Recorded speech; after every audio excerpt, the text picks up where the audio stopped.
It's my feel-good breakfast show. Welcome back. You are live on this Travel Tuesday. So let's get traveling, man. If there's one place in Africa you would love to see, Kenya has to be it. That's certainly on my bucket list. It's destinations known for lying on the Earth's equator, which offers its own particular perspective on life. Unbelievable coastline flanked by the Indian Ocean. And it's a country that also offers a very diverse wildlife set and ecosystem. Absolutely beautiful on balance, from the Great Rift Valley to the Savannah grasslands. Mesmerizing. Giving us so much FOMO right now. But yesterday, of course, was International Women's Day. So today we're chatting to an inspirational woman, Wangechi, who has traveled to at least 20 countries and over 200 towns, all to learn about different cultures, landscapes and people. And we have her on the line right now. A very good morning to you. Good morning. How are you all doing?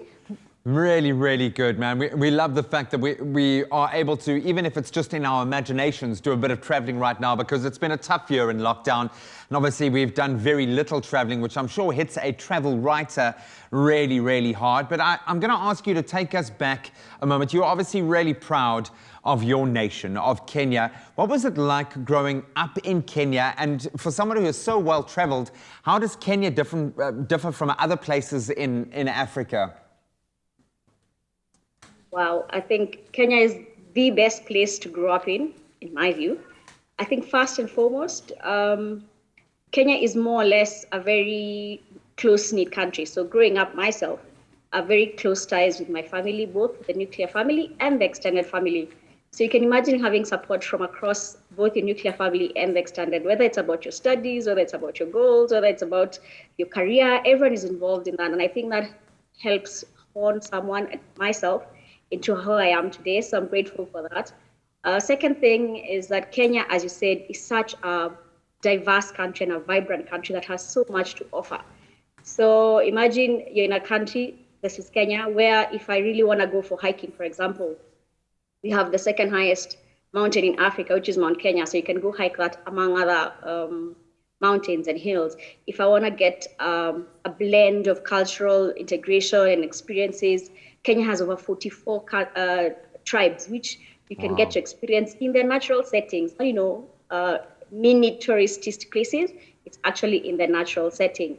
If it's wildlife, Kenya has abundant wildlife. And the best thing about it is most of them are found in national parks, which means you're watching animals roaming wild and hunting and, you know, just living their best lives in the wild. And I think these are some of the things that just, you know, you can make it up. And you can imagine if you're tired of the town, I just cross over to the coastal region where I can get to swim in the Indian Ocean. I can get to snorkel. I can get to watch some of the best sunrise and sunset in the world. And then imagine having two types of beaches. We've got both coastal beaches in the coastal area, and then we've got desert beaches. How many countries can, you know, flaunt for having things like that? So that's the beauty of being in Kenya and growing up in Kenya, or even traveling Kenya. The diversity of what to do and what to experience is over and above anyone's imagination. So I say to everyone, welcome to Kenya. Karibu Kenya. I love it. I feel like you're showing off now, because really you're hitting the field. I want to book a flight right now. And like you said, 20 countries, 200 towns, just shows that you really dedicated so much of your life to travel and tourism. But of course, 2020 was hit with a global pandemic. How did that affect you and your travel and tourism lifestyle? Wow, I think for myself, the first thing was fear. I was so terrified. I was so terrified of contracting COVID. I was so terrified of spreading it to my loved ones. So for the longest time, I just opted not to travel. For me, that was my easiest and fastest safety net.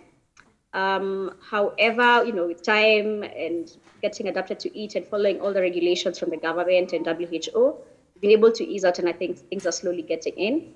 In terms of business, as you said, in the travel business, everything from curating amazing travel experiences for people, to travel writing, to creating digital content. My company, Wangechi Gitahi Travels Limited, was really hit hard, because again, the borders were closed. Local travel was also reduced. Some places, some border crossings or county crossings were closed. So yeah, for some time to just completely down.